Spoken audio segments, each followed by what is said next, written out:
Hello,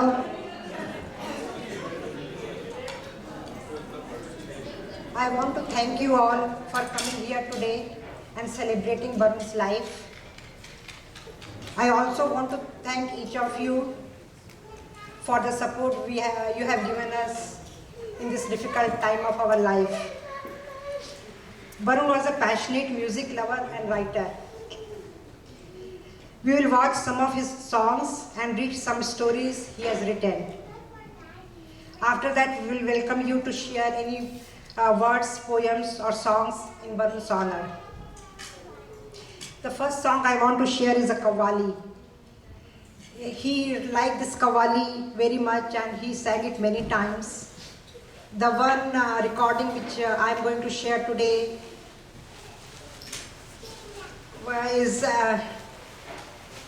was actually recorded in this restaurant.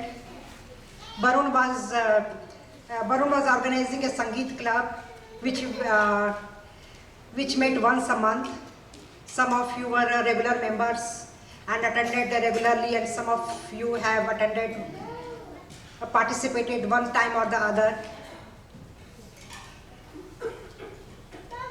This Qawwali is about life, how short our life is. It says, we are all travelers and we come here like we stay in an inn for a few days and we leave. Let's watch this video.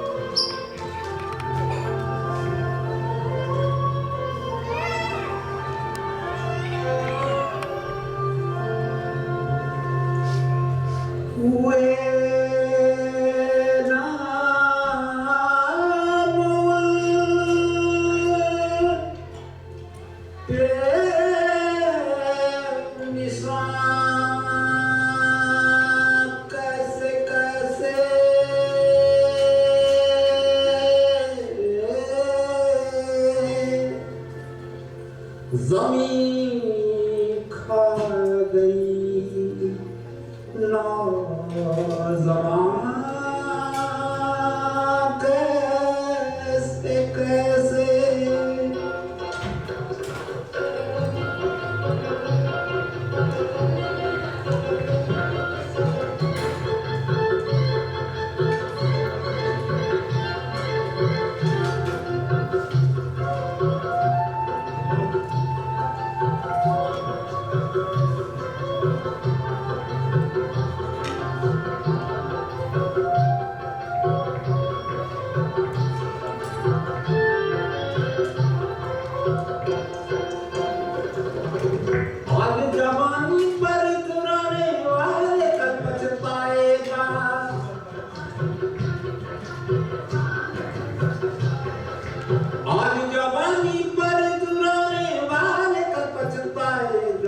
चढ़ता सूरज धीरे धीरे ढलता है ढल जाएगा Come on. ढल जाएगा ढल जाएगा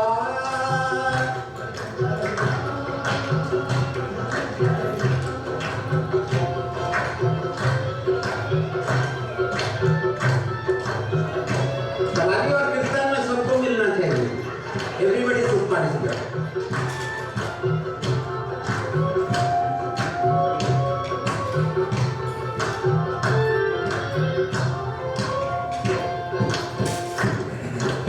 तू यहाँ मुसाफिर है ये सराफानी है 4 रोज की मेहमान तेरी जिंदगानी है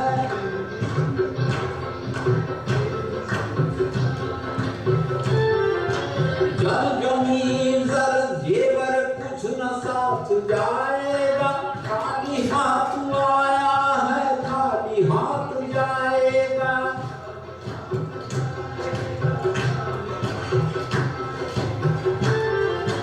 जान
जिंदगी हकीकत में क्या है कौन समझा है, अब समझ ले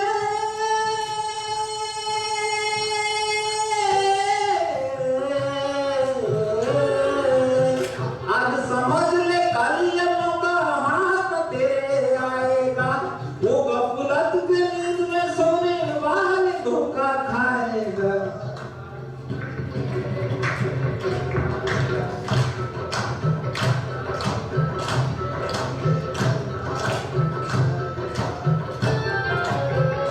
डर जाएगा डर जाएगा,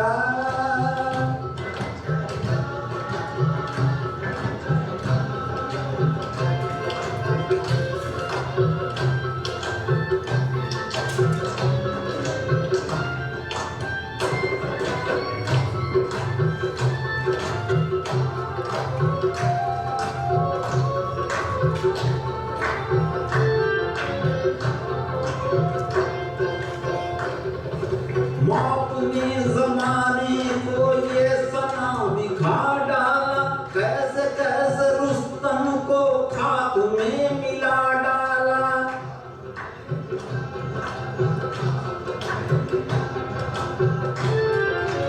याद रखो सिकंदर के हौसले तो आली थे, जब गया था दुनिया से दोनों हाथ खाली थे।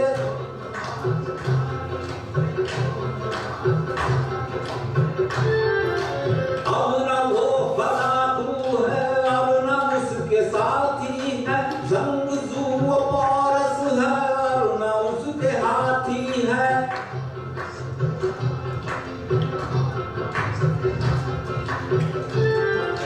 चल जो तन के चलते थे अपनी शान शौकत पर, शम्मा तक नहीं जलती आज उनकी कुर्बत पर।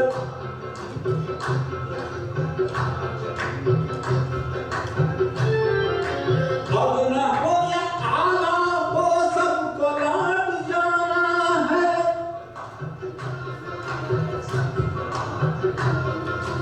मुफलिसों तवंदर का कब्र ही ठिकाना है।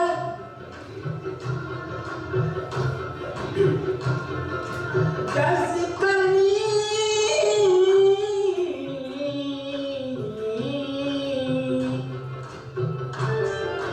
जैसी करनी वैसी भरनी आज किया कर पाएगा, सर को उठा कर चलने वाला एक दिन ठोकर खाएगा। चलता सूरज धीरे धीरे ढला है ढल जाएगा।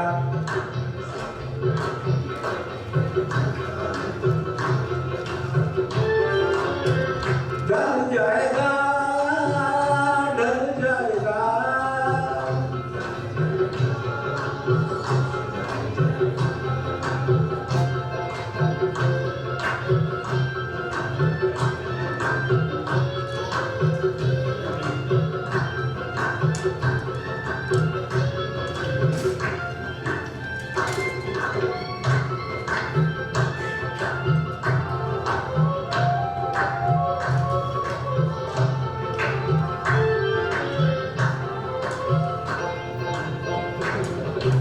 मौत सबको आनी है, कौन इस पे झूठा है, तू फना नहीं होगा ये ख्याल झूठा है।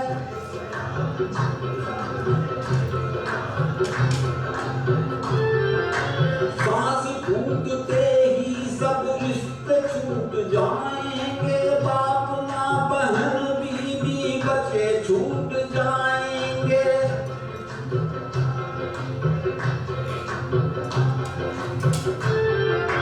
तेरे जितने है भाई वक्त का चलन देंगे, छीन कर तेरी दौलत तो ही गज कफन देंगे।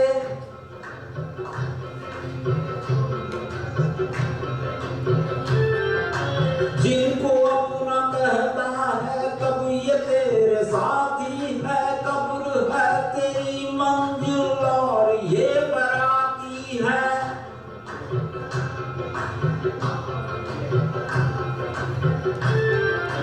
लाके कब्र में तुझको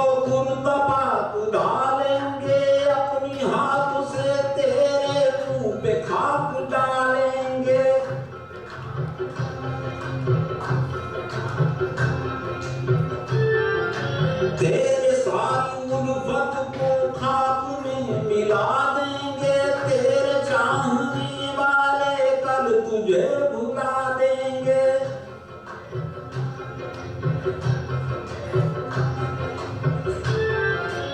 इसलिए ये कहता हूँ खूब सोच ले दिल में, क्यों फंसाए बैठा है जान अपनी मुश्किल में।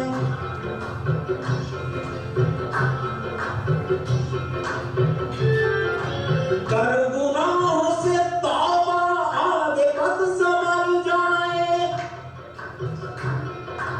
दम का क्या भरोसा है, जान कब निकल जाए। मुट्ठी बांध के आने वाले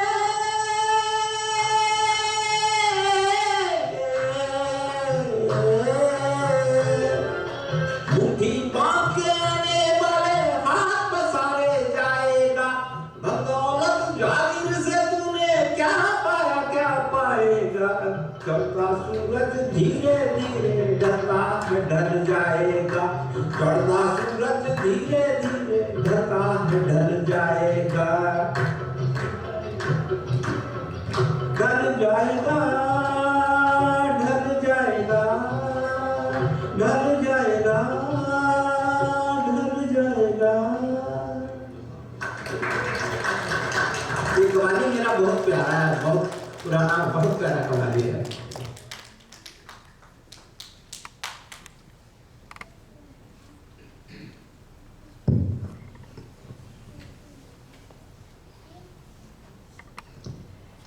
Next song which I want to share is a Senegal. He sang a Senegal song, which in African country, and S.D. Burman song. He combined the two and sang it. And this video I'm playing is from this year's Saraswati Puja. And I'll let him do the introduction in his own words.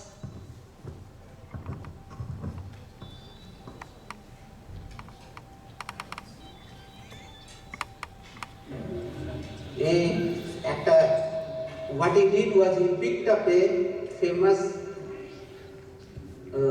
children folk song from Senegal and tried to match it with some of the compositions of S.D. Burman. তা আমি চেষ্টা করছি ও যেভাবে করেছে এতটা তো করতে পারবো না, but I am trying to present that combination.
I'm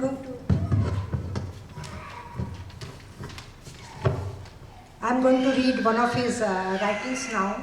He wrote this piece in 2011. It's titled The Coconut Tree. It always scares me, especially when I'm all alone, in the middle of the night, in the dark bedroom. It appears suddenly and stands tall before me. It's the coconut tree, a tall, frail, fruitless coconut tree. I lose my breath, my line of thought, and sleep. It has a history. 500 years back, my ancestors immigrated from the coastal area of Odisha to Jharkhand, where the tribal king needed a priest so that he can ease his tribal identity and get more royal nod. The immigrant probably walked all the way from the coastal plains to the midst of the rainforest, all in search of a better living. He was poor and needed resources, the reason behind most immigration. But he had a baggage, a literal baggage, full of coconuts was on his back. Coconuts were symbols of class. The coconuts were objects which related to his pride, wealth, social status, religious symbol, and livelihood. He could not get detached from the coconuts like everyone else. So he walked miles after miles with a load of coconut on his back. As soon as he reached his destination, he was given a piece of land to live, and the first thing he probably did was to build a mud house and a nice backyard where he planted coconut trees. A few of them blossomed into little plants, but they never grew like back home. He waited and waited for the coconut plants to bear fruits. It never happened.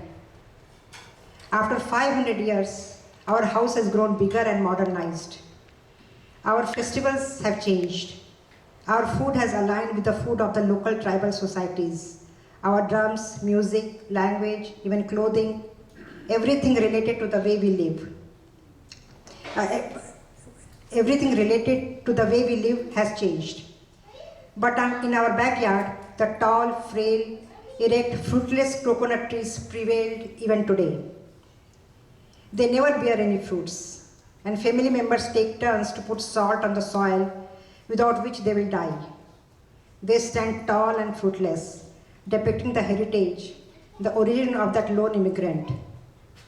We live in Jackson, Mississippi now, almost 12,000 miles away from those coconut trees. We visit the local temples whenever we can. We talk to our children in native language, discuss our religion, history, and we still use our idioms and vehemently treasure the accents we have. They are everything we have from our past. We rent the DVDs of Bollywood movies with the hope of giving something or anything of our culture to our children. We work relentlessly to celebrate our festivals. And in the capital of capitalism, we try to teach the uselessness of materialistic rat race. Sometimes in the dead of the night, the imagery of the coconut trees comes to my mind. It makes me shiver. It makes me sweat. I recall the lone immigrant from the coastal Orissa to the dense rainforest of Saranda, walking with just one purpose, to get a promised piece of land from the king and planting those coconuts to regain his class, wealth, and have a better life. He gets the land, but the coconut trees never bear any fruits. As long as the immigrant is on the move in search of better life and wealth, the tail of the coconut tree will always be there. The burden of coconuts will always be there with his journey. It does not matter whether the journey was from Puri to Singhbhum or from India to US. The story of coconut trees exists eternally. It will always scare him to see those fruitless but tall coconut tree images in the dead of the nights.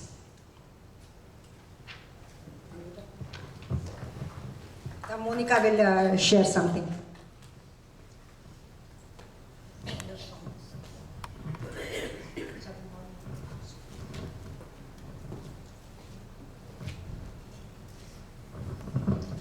I wanted to share a couple of short stories today. They each involve a journey.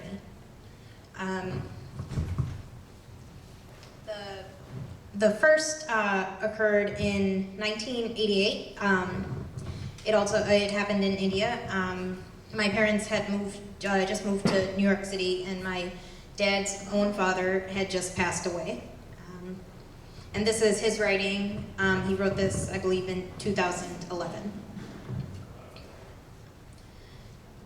My father was someone with whom I've spent more time during my days growing up than anyone else. I followed him everywhere like a shadow because to me, his company was the most pleasant experience of my life. I do not remember him raising his voice at me even once. He was my friend, philosopher, and guide. Losing him was like losing the rudder for the world to me. The grieving process was very painful. When the reality sank, I realized my father, my friend, and my teacher are gone forever. After the cremation, I was entrusted to carry the ashes to the Ganga in Benares, where Rita's parents lived. During this whole ordeal, Rita was sick, and going from Benares to Rourkela involved a train from Rourkela to Tatanagar, and then another train to Benares. The second was an overnight train, and we needed sleeper cars on the train, which was not easy. Though you can make a reservation from a station other than the point of origin, there's no guarantee. This route is pretty popular and always crowded, and many travelers bribed the ticket examiners for the sleeping berths. So even though we had made the reservation, when we reached Tatanagar, we found that our reservations were not on hold. The ticketing staff had resold those berths to someone else. This was my last journey with my father, and I knew one thing he always resented during his life was the system of bribes, a gift from British colonization. I knew how much he hated bribes. I was determined to fight this one. I went into the station master's office. There were 4 people present: the station master, the officer, the union leader, and a ticket train examiner who was currently being accused of accepting bribes. Since my father worked as a teacher in a railway colony, I told them who I was. They were shocked to hear his demise. All 4 of them had actually been students of his at different points, and the news of his death had numbed them. I explained why I just couldn't bribe the ticket examiner, and I need at least 1 sleeper for my wife. They promised that we would get 2 seats, and they would make sure that we wouldn't have to bribe the ticket examiner. Since 3 of them were fairly powerful people, I thought maybe I could prove I was a worthy son who could travel in the sleeper coach without paying bribes as a tribute to my father in this last journey. We went back to the platform, and just before the train came, the station master, the officer, and the union president showed up to make sure we got our seats. The ticket examiner for this train was a young man in his early 20s. He assured the station master and his team that he will provide us 2 seats.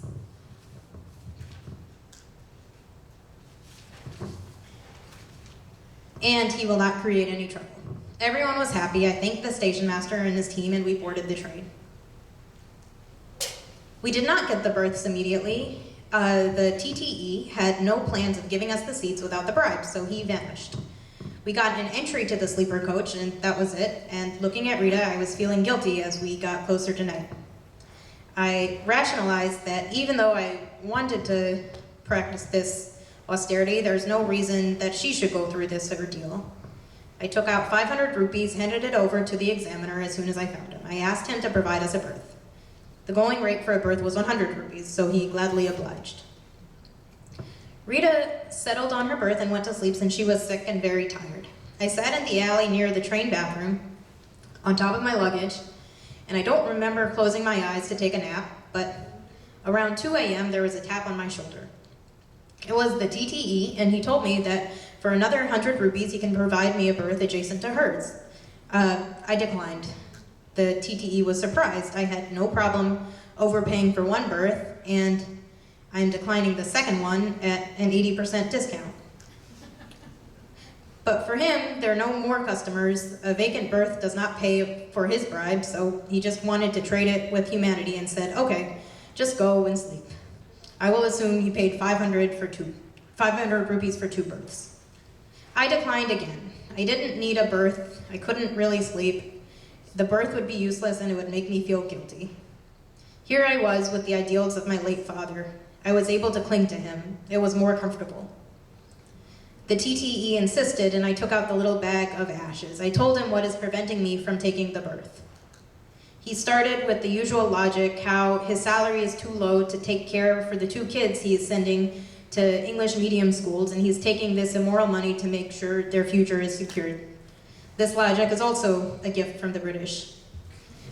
I smiled and told him to forget it and carry on.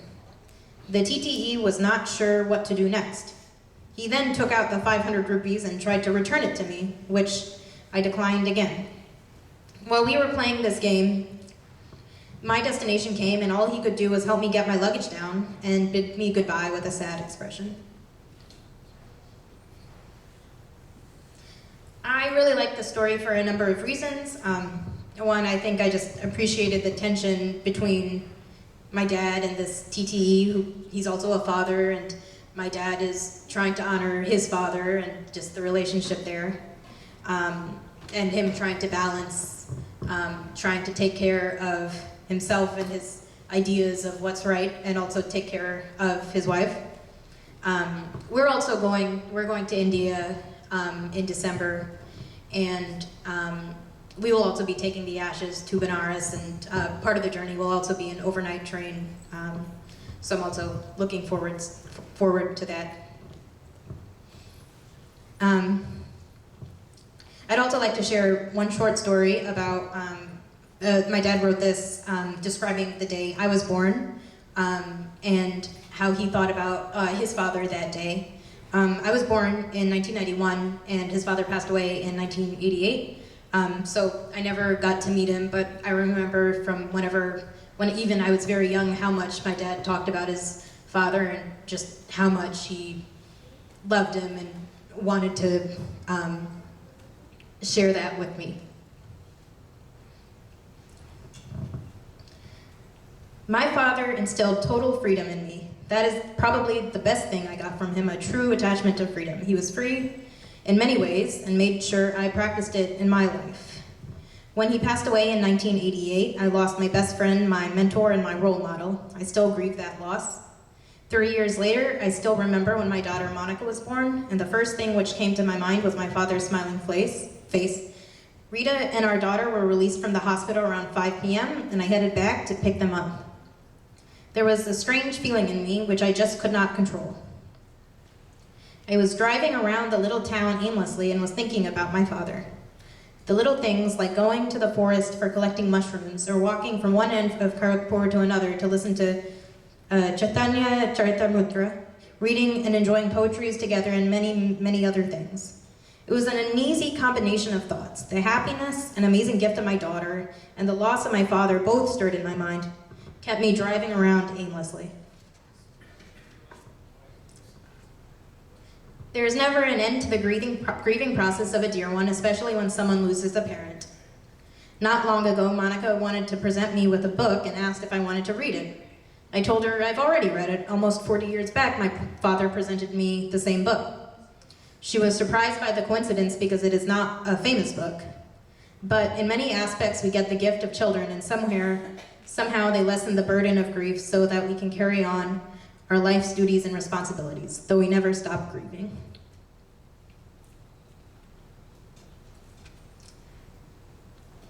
So I guess I shared one that's about a train journey, and this one is about him driving around to go to the hospital to pick me up. I think a lot of the songs and stories we were sharing today are about journeys. Mummy shared the first one that was the journey of the sun traveling through the sky, rising and slowly setting, and how, like that, we are all traveling through life. And it's been really meaningful to be able to read all the things my dad wrote about losing his own father, and they've really helped me, and somehow we just keep moving through life, just moving forward. Thank you.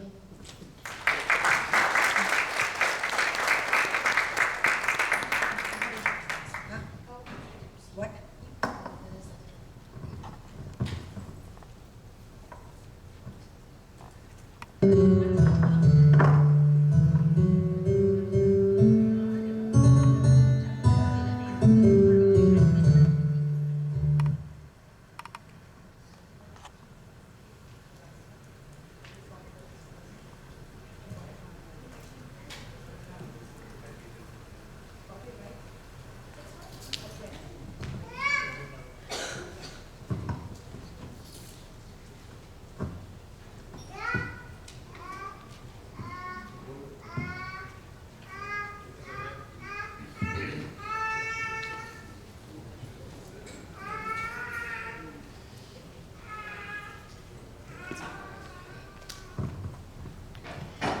The next video I'm going to share is again from Saraswati Puja. This is from 2013 Saraswati Puja, and it's another S.D. Burman song, Doli Mein Uthai Ke Car.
मोहे सजना के द्वार ओ डोली में बिठाई के कहा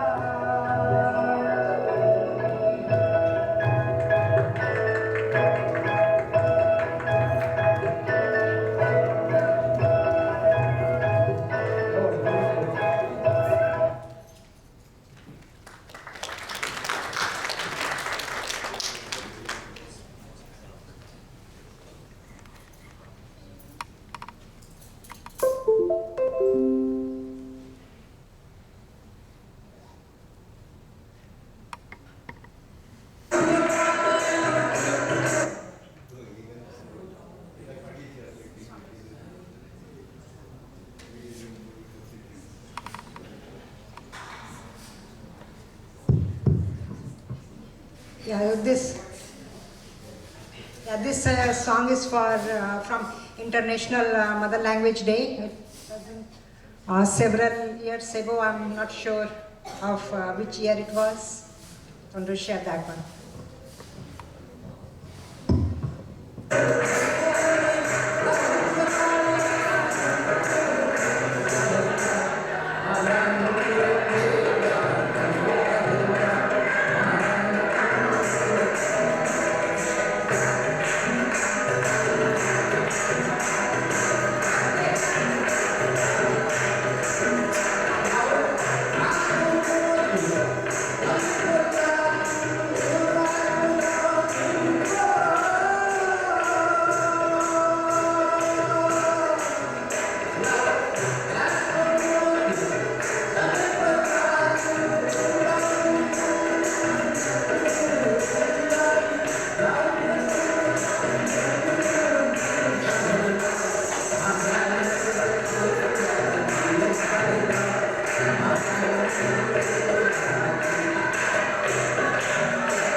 Now I want to invite Bidisha Sen Gupta to recite a poem. Bidisha.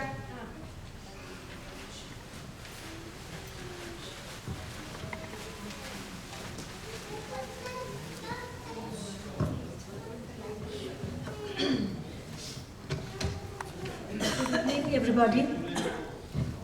As Monica said, we are all traveling throughout our life. This is our path. And so I wrote 3 lines and I compiled a poem for this evening. Barunda in my eyes. I once met the sun and she was very bright. She always talked. She was a huge ball of light. She sees throughout the day.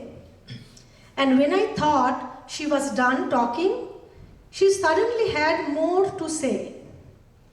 And when she left at dusk, I did not feel completely whole. And I realized all of her talking did nothing for my soul.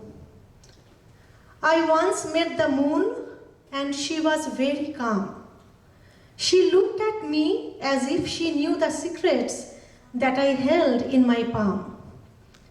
She did not speak once. The silence brought me peace. It was as if her silence was fixing me piece by piece. And when she left at dawn, I felt something deep within me, and I knew that her silence had set my soul free. I once met Barun, and he was very kind and friendly. His love for songs and literature brought me delight, which made me fond of him greatly.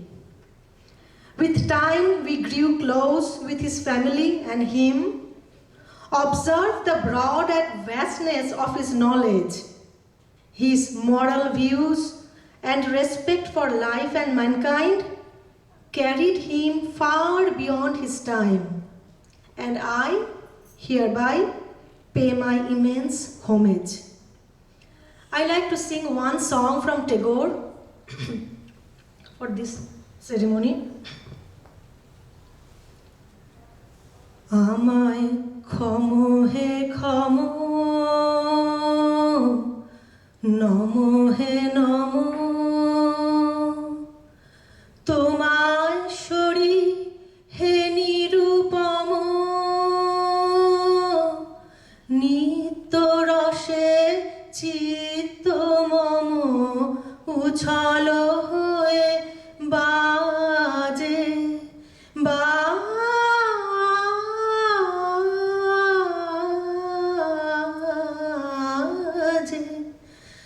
আমায় ক্ষমো হে ক্ষমো